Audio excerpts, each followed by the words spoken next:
coming to you live from the moon. The vast loneliness up here on the moon is awe-inspiring, and it makes you realize just what you have back there on Earth. The Earth from here is a grand oasis in the big vastness of space. Oh my God, look at that picture over there. There's the Earth coming up. Wow, that's pretty. Got a color film, Jim? Hand me a roll of color quick. Oh man, that's great. Where is it? Quick. Oh, I got it right. Oh, that's a beautiful shot.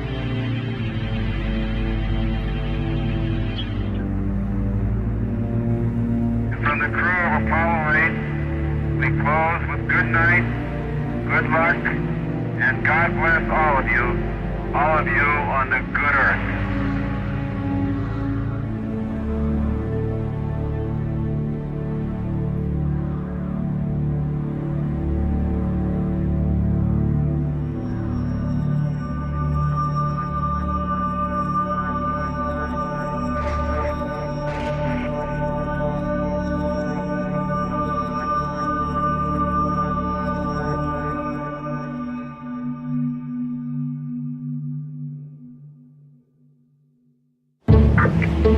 Can you hear me? Yeah, I have an emergency. Hold it very quickly. We're doing about 5 feet of water. I have about 17 individuals on the second floor right now. We're going to need to evacuate. We need to get out of here. I'm trying to get you guys out. Goodbye. Are you alright? You okay? There is new and dramatic evidence of what's happening to our world, and tonight we'll look at the impact already being felt. The red flags about extreme weather we've all endured together all across the globe. We are literally engaged in an unprecedented experiment with the one planet that we know of that can support life. We will respond to the threat of climate change, knowing that the failure to do so would betray our children and future generations.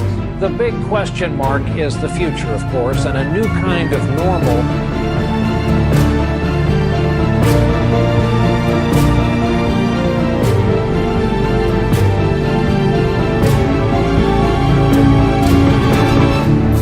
Gearing up for the UN-hosted Climate Change Summit in New York. UN Secretary General Ban Ki-moon will host the summit. I will convene a climate summit for leaders at the highest level. I urge political leaders of the world to prioritize their political energy on climate change. We have to get serious about bringing real commitments to the table for that summit. If things go business as usual, we will not live, we will die.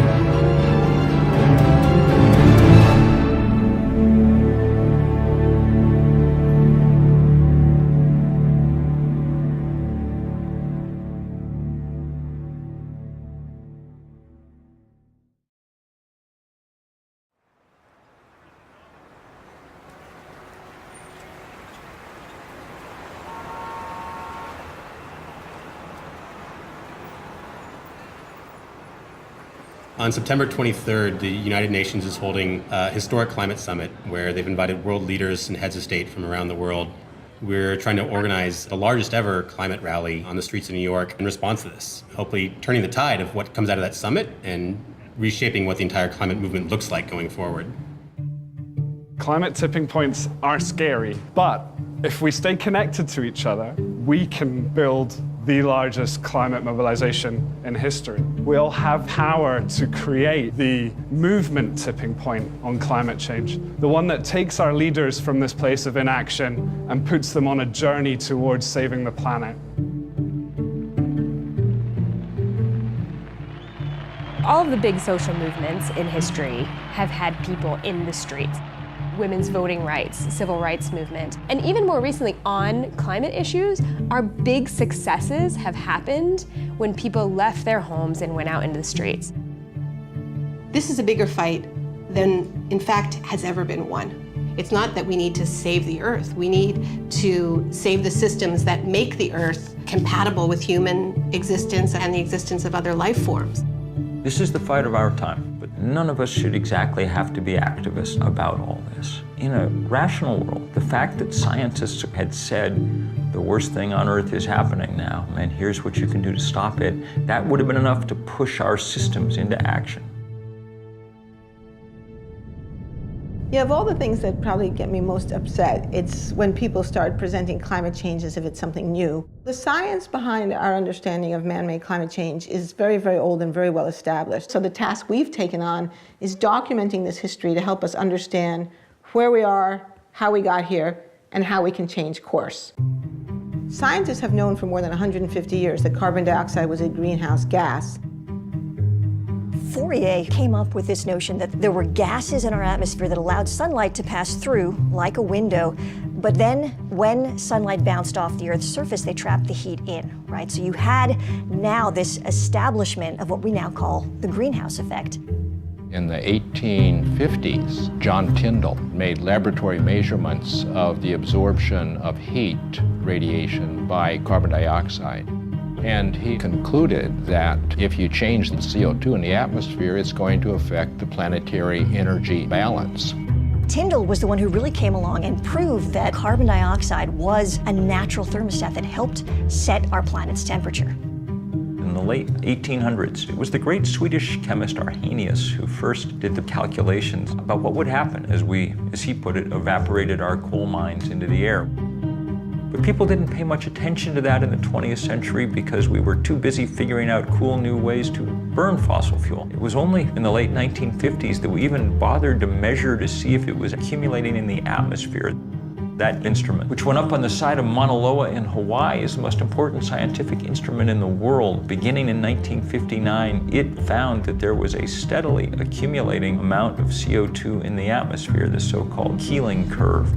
The Keeling curve is one of the most important pieces of scientific work of the 20th century that shows us that carbon dioxide has been rising continuously and systematically since the Industrial Revolution. Keeling didn't just show that there was an increase in carbon dioxide, he also pinpointed the source. And what Keeling showed so incredibly was that roughly 1 out of every 4 CO2 molecules in our atmosphere today were put there by us. Just a year ago, we passed 400 parts per million of carbon dioxide in the atmosphere. Now, the pre-industrial level was about 280 parts per million. So human society in the industrial era has raised the level of CO2 in the atmosphere by about 40%, and many people fear that before we're done, we're going to double it or even triple it. We're pumping CO2 into the atmosphere at a speed which we have never seen before in modern human history. We are absolutely racing into uncharted territory. In our lifetime, human beings left behind the Holocene, this 10,000-year period of benign climatic stability that coincides with the rise of human civilization. We have crossed a great threshold, and we stand on the edge of others.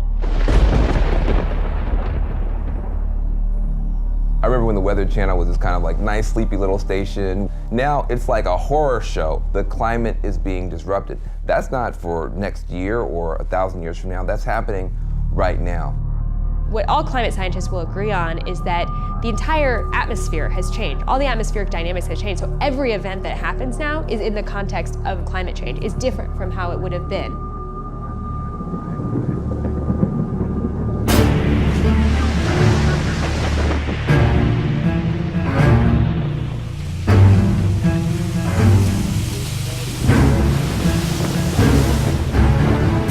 Typhoon slammed the Philippines with winds of 195 miles per hour. That's higher than the winds from Hurricane Sandy and Katrina combined. The world is mobilizing to help the Philippines, but just a trickle of food and water and medicine has reached the victims of Typhoon Haiyan. More than 1 million people were forced to flee their homes, many now trying to salvage what's left. Hundreds of thousands are thronging relief centers, desperate for life's necessities. Many residents covered their faces to mask the smell of the dead while they searched for relatives in some of the hardest hit areas. This is one of the top storms ever seen on this planet.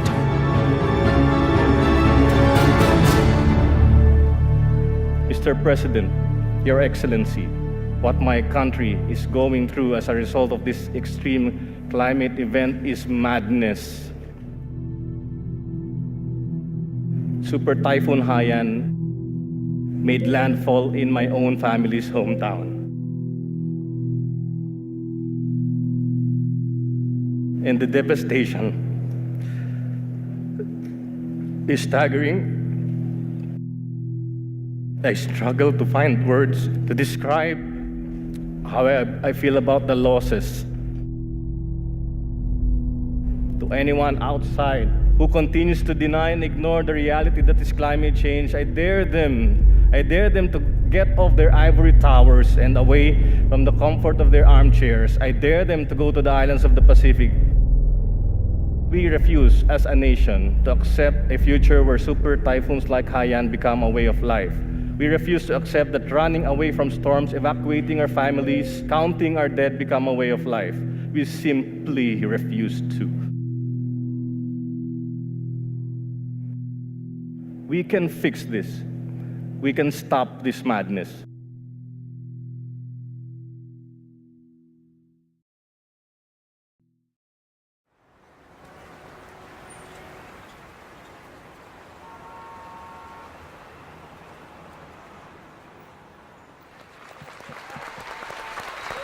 Hello, hello, hello. All right, folks, we know why we're here. We have 80 days starting tomorrow to pull off the largest climate march in history. It's really important for folks to remember that although climate change affects everyone, the impacts are not evenly distributed. And we're asking each one of these breakout groups, prioritize people of color, folks, because this is real, it's disproportionate, and it's time to bring it. They need to act on a binding global agreement to reduce greenhouse gases. We can do that and create jobs at the same time. Part of what we're doing is moving people from fossil fuels to the solutions and also presenting them with economic opportunities around the solution. The idea of who's going to be leading this march are the people in this room. This environmental issue is the singular issue of our time, of our day, that will determine how we live, where we live, and if we live. The most important tool that we have is our people power. There are already 325 groups, and that list is going to grow every single day. Whatever you're thinking about doing to help build this mobilization, rethink it and make it bigger, make it bolder. Our job is to make sure everybody hears about it, and then they'll get there. They'll get there. That's our job.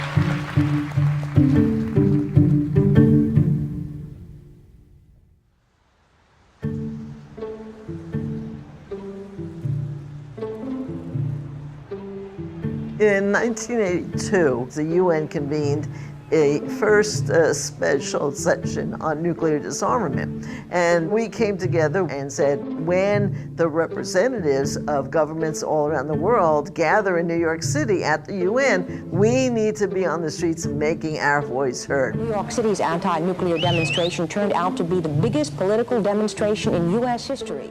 It was, and still to this date, is the largest single gathering, if you will, of people in this country. I think there was one computer in the office. Everything else was by phone and this thing we called the mail. We now call it a snail mail, whatever. But there was something about that reality that we didn't have the technology that we now have that actually forced people to talk directly to each other. We have real peace with real justice. We will not go home and be quiet. We will go home and organize. One of the really interesting things about that demonstration is that some 600 local groups were formed, and many of those groups lasted for years afterwards. To me, the real power of that day was the organizing experience that led up to it, and then the organizing that came out of it.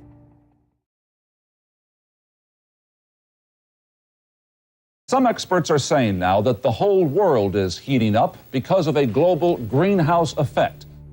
Scientists had been saying for a long time that climate change might occur, but 1988 is the year when Jim Hansen and his team at NASA say, both in the scientific peer-reviewed literature and in public, that it's actually happening. The changes in atmospheric composition that humans were making was going to have a big impact on the Earth's climate. The greenhouse effect has been detected, and it is changing our climate now.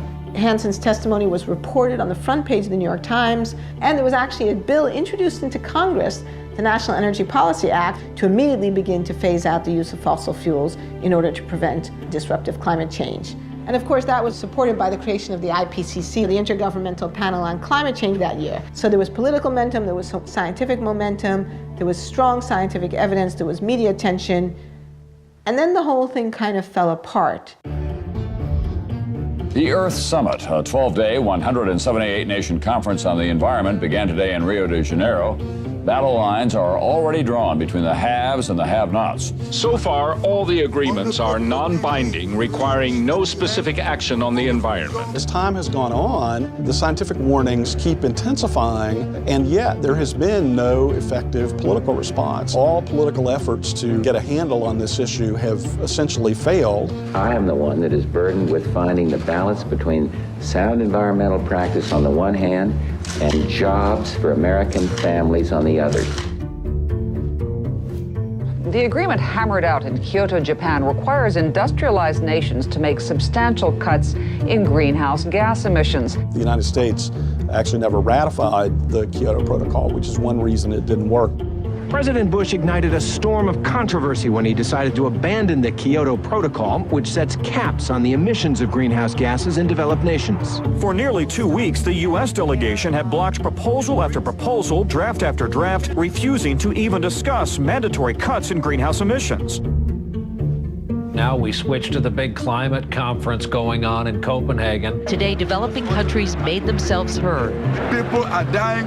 Led by Africa, 135 nations, including India and China, staged a 5-hour boycott, angry over what they say are insufficient carbon cuts proposed by the world's rich countries. If Hollywood had been writing the story, you know, it all would have come right in the end, and all the nations would have pledged their best effort. And nothing like that happened. The thing was a fiasco, a failure. The frustrations of the last 10 days explode on the streets of Copenhagen. Outside the Bella Center, where negotiators still haven't reached a climate agreement, 2,500 protesters try to storm the hall to make an impact. Nothing happened because the fossil fuel industry was still strong enough to scare nations into avoiding the issue. What happened in Copenhagen for a lot of people was this realization no leader was coming to save us.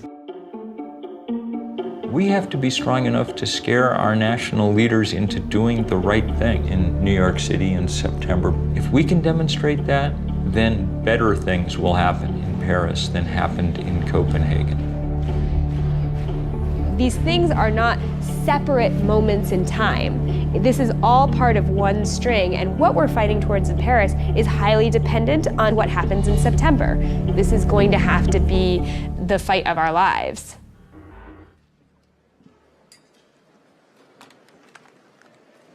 Welcome to this press conference to present the report of IPCC Working Group 3 on mitigation of climate change. If we really want to bring about a limitation of temperature increase to no more than 2 degrees Celsius, there is then the need for an unprecedented level of international cooperation.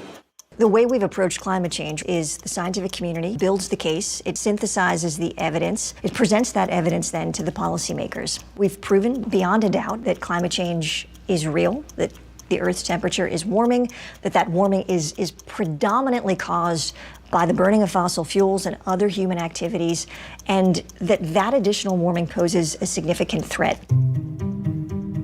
What the policymaking community did was they came up with a definition of what they called dangerous human interference.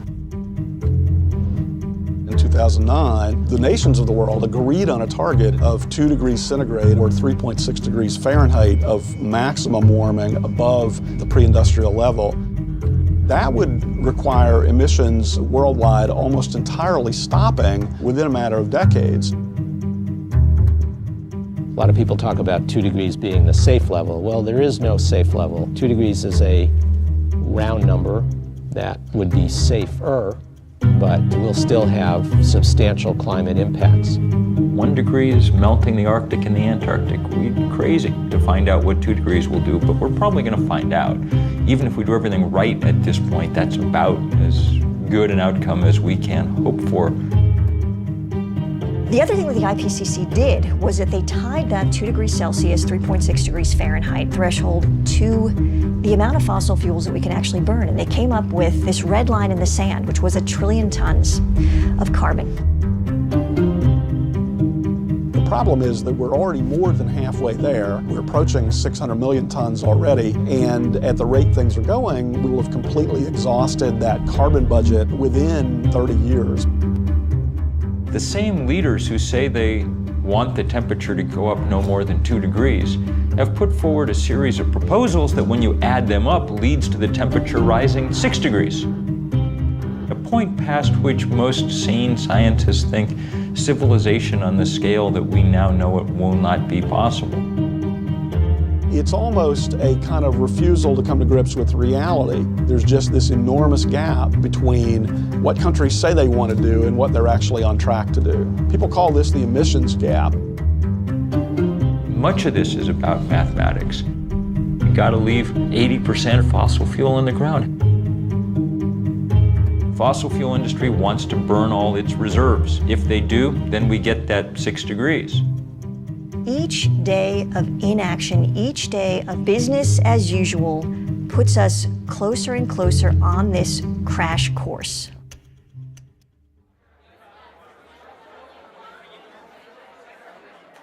We're 2 months out from this demo.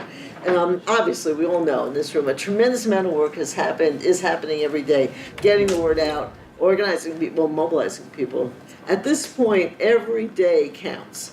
And every day when we miss an opportunity, it's gone. Because it's not just a one-day march, it's our long-term ability to build a strong climate movement that we need to invest in. So being inclusive to us is really about multiple things, but recognizing that we live in a society where there's privilege, there are inequities. In order to address the climate crisis, we have to first address those inequities. That will allow us to then bring a movement strong enough to address the global ecological crisis. If you think for a second about this, there was this just layer of stuff under the ground, got put there at a specific time in a specific way, and it just captured millennia of solar energy. And we just happened upon it. It's like if you were just walking around and then like, oh, you put something in the ground, there's just millions of dollar bills down there. You're just like pulling them out. Everything about what we do and who we are and how we live is dependent upon the fact that we just found this stuff sitting there. And that stuff said, oh, you don't have to have everyone working in the fields all the time. You can have cities, you can have cars, you can have iPhones. And the way I view it is, as incredible as that stuff is, we've been paying this price on it the whole time, right? And there's this clock running. The classic market failure is negative environmental externalities. That's just jargon for you're not paying the full costs of the fossil fuels that you burn. The racket that the fossil fuel industry has run is to take costs of its product and export them to the public. Think about, the litany of impacts from sea level rise, ocean acidification, the collapse of ecosystems that we rely on for food, water availability. These things are really expensive. When you have huge wildfires, it costs a lot of money. All of those costs are being dumped onto us as a society and not being paid by people who are polluting. These big, massive polluters get to dump megatons of carbon in the atmosphere for free. You can't pollute for free. If you litter, you get a fine. That makes coal and oil and other fossil fuels more competitive against solar and wind and other sources than they deserve to be. Behind the environmental problems that carbon pollution causes and behind the economic problems is a political problem that a very small group of very powerful special interests have exerted very rough control over the political establishment. We're up against the fossil fuel lobby that has complete access to the political class and the ability to bribe through legal means and blackmail through the use of attack ads and so on. Even people who oppose them have trouble opposing them too strongly because they're in some ways economically dependent on them. Right now, we have a monopoly control by big carbon polluters. They grant themselves subsidy after subsidy. Think about this. How much money does the Pentagon spend helping big private oil companies get their for-profit products from the Middle East here? About half the Pentagon's budget is just helping Chevron and Shell and Exxon get their for-profit product here. What if they had to pay for that service? How much would gas cost then? Plus, they also get all kind of tax breaks and other kind of loopholes. They're a system based on a grow or die ethic. Rather than respond to the climate crisis by scaling back, they're doubling down through fracking, through tar sands oil, through coal exports, mountaintop removal. They have become more brazen. It's a rogue industry. It's an industry whose business plan is followed to the letter will wreck the planet. Once you know that, then you know that these are now illegitimate business plans. We have to figure out how to disassociate ourselves with them. And that is beginning to happen all over the world.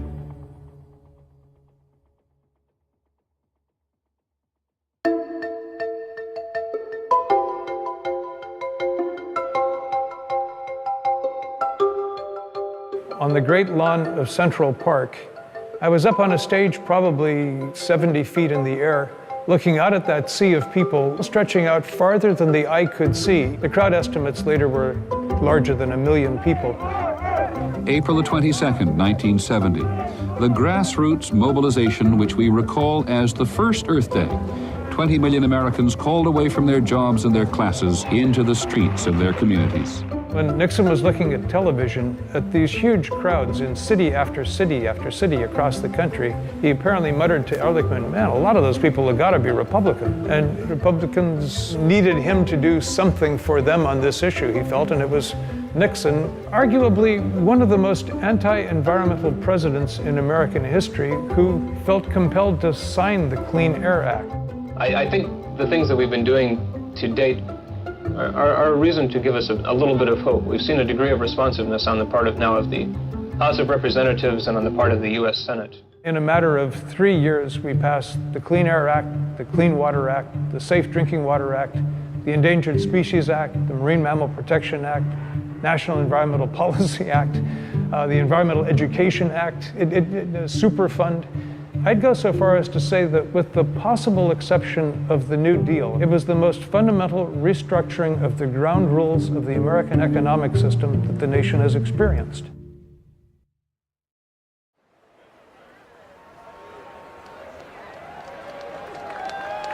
All right, folks, we are 50 days away from the largest climate march in history. Are y'all ready? Yeah! This is not just about the environment. It's about the community. It's about public health.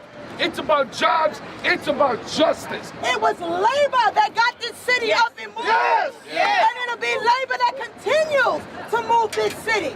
We are the community. Are we not the community? Yeah!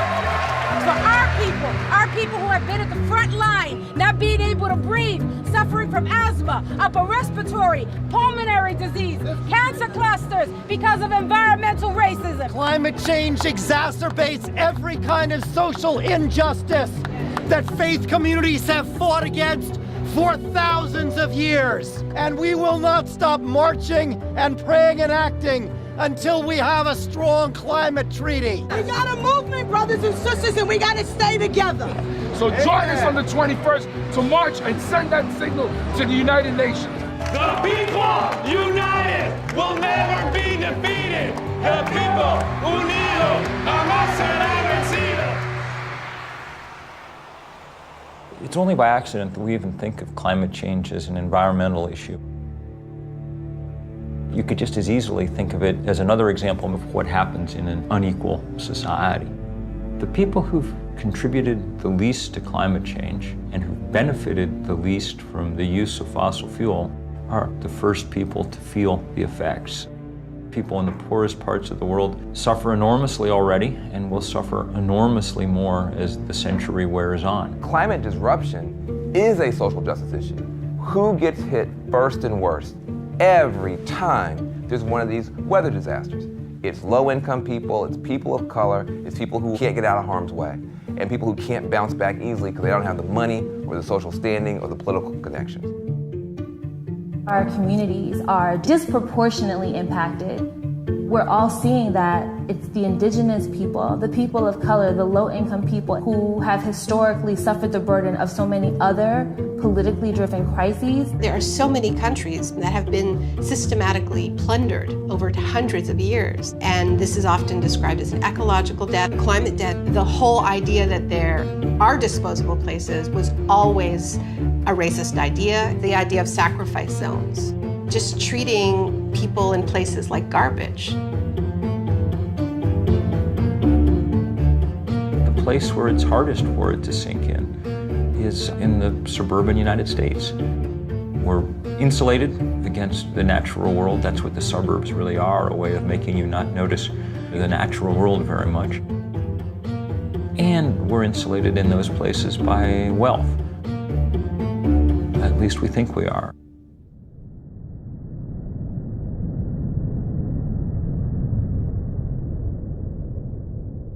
Scientists are screaming from the rooftops about us avoiding going over a 2-degree rise in the temperature of the planet. Why are they so worried about that?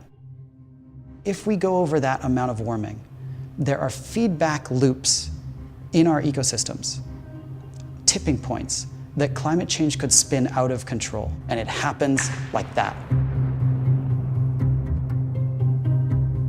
There are switches that can be tripped where suddenly you are in brand new territory and you don't even begin to know what to do about it. This is not a linear kind of problem that we're dealing with. This is very much an exponential kind of problem. Right now, we're on the edge of 3 major tipping points. The first one is the Arctic ice cap. That ice cap's like a mirror. It reflects the sun's light off of the Earth and keeps it from warming us up. But as it melts, you get a smaller mirror, which means a warmer Earth, which means more melting, which means more climate change. Another example is Arctic methane. We've got a gigantic amount of methane gas frozen into the tundra, and it is 50 times as toxic as CO2 is. It's CO2 on steroids. As it warms, and that methane gets released, it then causes global warming to get worse, which means it warms more, which means more methane released, which means worse warming, and all of that process spins out of control. Another example of a tipping point is ocean acidification. As you get more CO2 in the atmosphere, a lot of it actually is going into our oceans. And a lot of stuff, like plankton, can't live in that kind of acidified water. And plankton is the basis of the food chain. If the plankton die, we lose the whole ocean ecosystem. These kinds of feedback loops and tipping points are what keep me up at night, that we will hit one before we're able to turn things around. Even if we went cold turkey today because of the time lags in our climate system, we've already signed up for things that we can't see yet. We live in a razor-thin livable universe. Just a few kilometers below my feet, it's too hot to live. Just a few kilometers above my head, the air is too thin to breathe. It's not about a few more droughts and a few more storms. It's about a catastrophic shift in this fragile balance of our biosphere that threatens everything we love.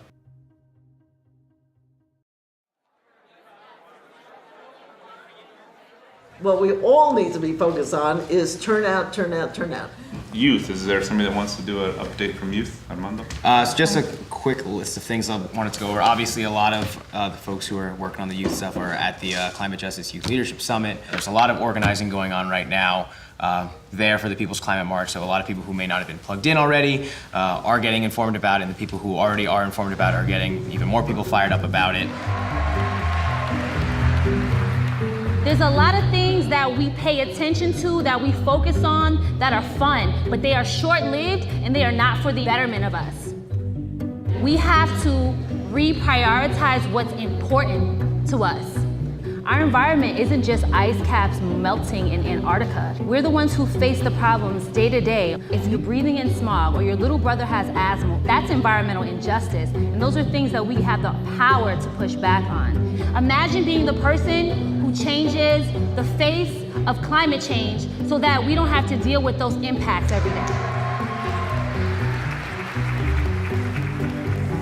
So on September 21st, we're gonna march for climate justice. So who's with us? Come on.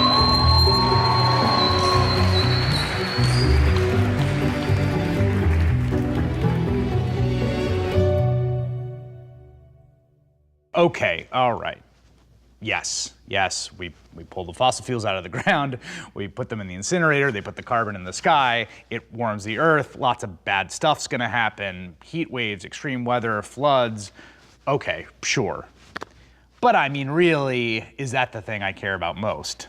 You know, there's all these other issues in my life that are more pressing. For someone who is engaged in a struggle for a higher minimum wage or worries about healthcare, it's understandable that these molecules floating around the air seem invisible and abstract. Humans have this thing that we call a finite pool of worry. You've got your mortgage you've got to pay, you've got your kids you've got to take care of, and they tend to be more immediate. We respond to things that feel incredibly urgent, like a gun to the head, a stampede of wild elephants, right? Climate change is a completely different kind of risk. It plays out over these very long time scales. It's really hard to perceive it as a very urgent threat.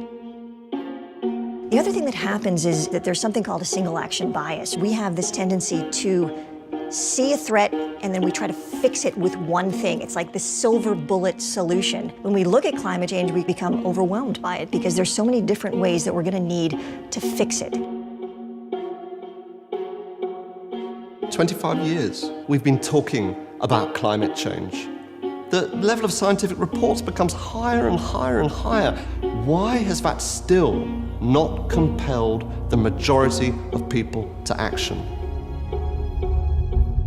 Cognitive psychologists have been mapping the processing systems within our brains, and they found that there are two parallel and deeply interlocked processing systems. The rational side, the analytic side, which deals with information, facts, data. And we have another side, which is a much more intuitive and emotionally driven side. It is that emotional system that moves us into action. The challenge for climate change is how do we get something that is so based in the science to cross over into the side which makes us feel something. People are reluctant to stand up and to take action if they don't see that the other people around them are taking action. And that is why it is absolutely critical that there are people who are seen to be doing something. They are creating the breakage. Climate change is strangely, maybe uniquely problematic because not only are we all bystanders, we're also perpetrators, actively contributing to the thing. If we recognize the problem, we become morally compelled to take action on it. There is a fundamental tipping point at which that has to happen.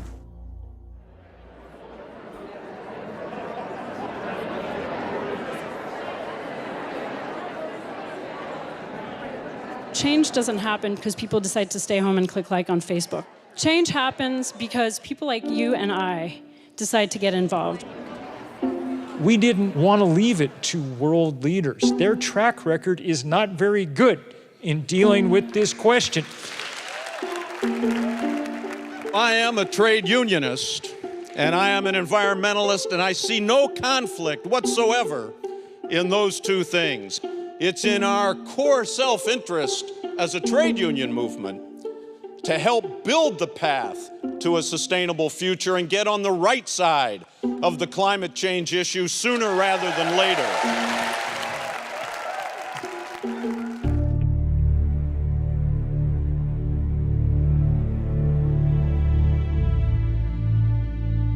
Normally it takes a long time to switch energy sources, 50, 60 years to go from wood to coal, coal to oil and gas. We lack 50, 60 years. The reason we want to get off of fossil fuels now is because we have to protect our way of life.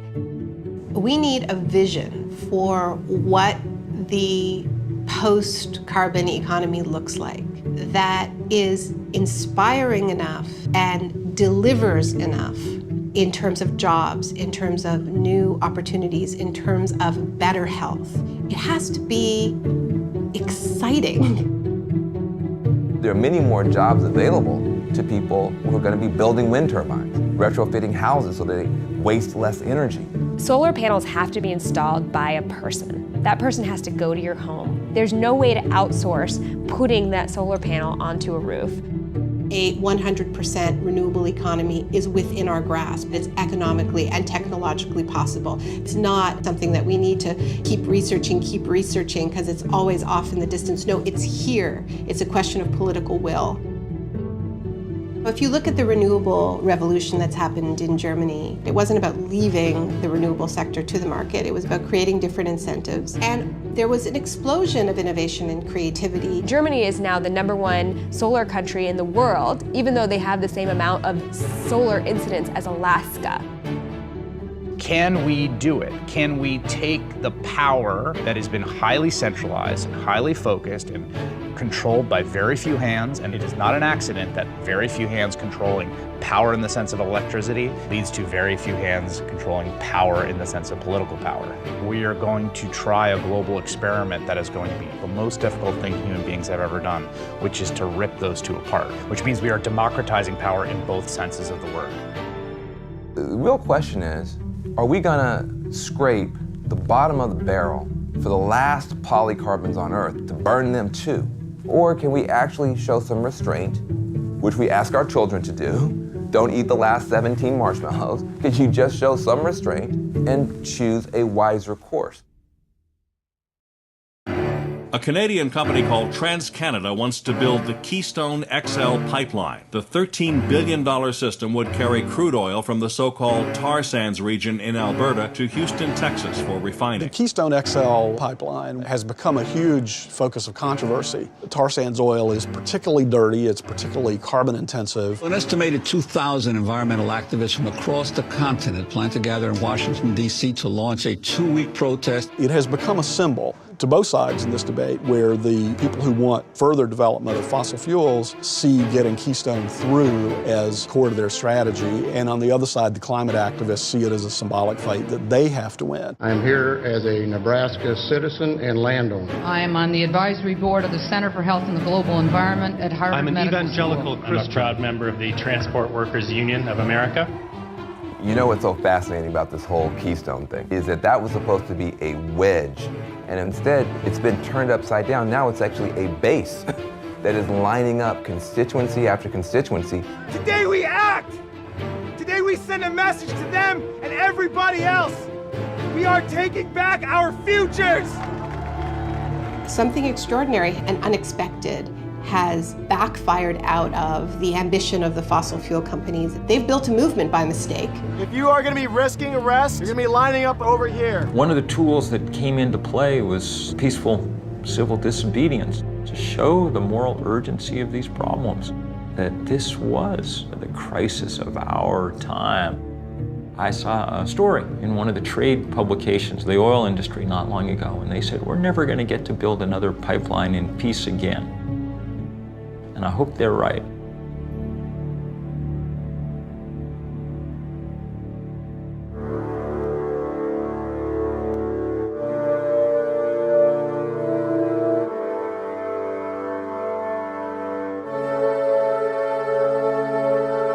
As scientists, we study this out of this fascination and kind of awe of this whole system that we call home. We are on this planet that is so perfectly built to sustain life. We got so lucky. And then you begin to think, what do you do with this knowledge, this unbearable, incredibly depressing knowledge? That the decision to burn fossil fuels was a decision that had tremendous downside risks that we didn't realize immediately. When I read a climate science article that talks about mid-century projections, what I read is what's going to happen when my kid is 40. That's what I see on the page. And for me, it is absolutely my responsibility then to do whatever it takes to protect my child. Alice Walker says that resistance is the secret of joy, And I don't know if it's the secret of joy, but I know it is definitely the secret of staving off depression. The reality we're facing is very grave. So how do you not get depressed about it? Well, one way you don't get depressed is by work. Things change for lots of different reasons. There's all kinds of dynamics, but one central element is people being in the streets. All of us must stand up together and say no more. We live in a culture that doesn't tell us our own history, doesn't tell us the history of social movement wins. And the times in our past when masses of people have taken the wheel of history and turned it. It was only 1% of Americans that ever took part in a civil rights demonstration, but they were able to change our society enough to stand up to those powers that be. I think this march will go down as one of the greatest, if not the greatest, demonstrations for freedom and human dignity ever held in the United States. Martin Luther King always said that the victories that had been won so far were the ones that were cheapest to the status quo. Giving legal rights and giving voting rights doesn't cost the system nearly as much as providing good jobs and good infrastructure and good schools. We as a people will get to the promised land. Big victories have been won before, but nothing on the scale of the economic challenge that really responding to the climate crisis represents. We have a responsibility to rise to our historical moment. We are going around the world to say the time has come. If we're going to have a movement worthy of the name, solidarity among all these different causes needs to be the foremost principle. It's this broad and powerful spectrum of allies that has the political weight to move the dial on this. There's a tipping point coming where the online movements are going to move offline. If we can just push this to a point where there is a social tipping point, we really can move forward on this issue. We will not be stopped. Take action right now. This is the issue I will vote on. This is the issue I will give money on. This is the issue that I will scream at the top of my lungs into a bullhorn over. That is what moves politics. The People's Climate March is our chance to show the immense power of people in solidarity. Heads of state are gathering. They need us to say, we demand action. This is the right thing at the right time in the right place. The whole world will be watching. Nothing moves public opinion more than seeing large numbers of people gathering. A march is not an end in itself. It is a tool. In my heart of hearts, I know that this People's Climate March in September will serve to deepen this movement. I will be there in New York, September 21st. There is no replacement, even in the digital age, for human bodies next to each other, standing as one, hearts beating as one, voices raised as one, making a political demand. If you don't fight for what you want, you deserve what you get. September 21st, in some ways, is the beginning. There are teams around the world organizing marches in Rio, in Delhi, in Berlin, in Paris, in London. And people around the world will get together in the largest climate change mobilization in history. Are you ready to march? Are you ready to march? Are you ready to march?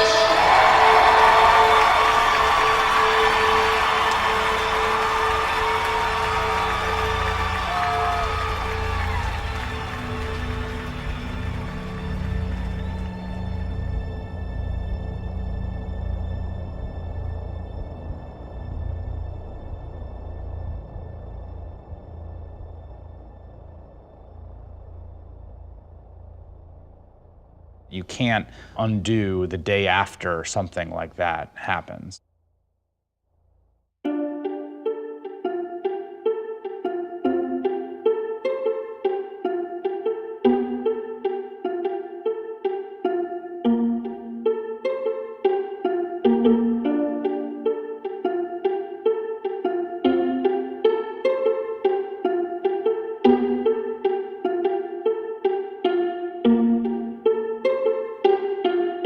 There's a line that divides good from evil, and it runs down the middle of every single person.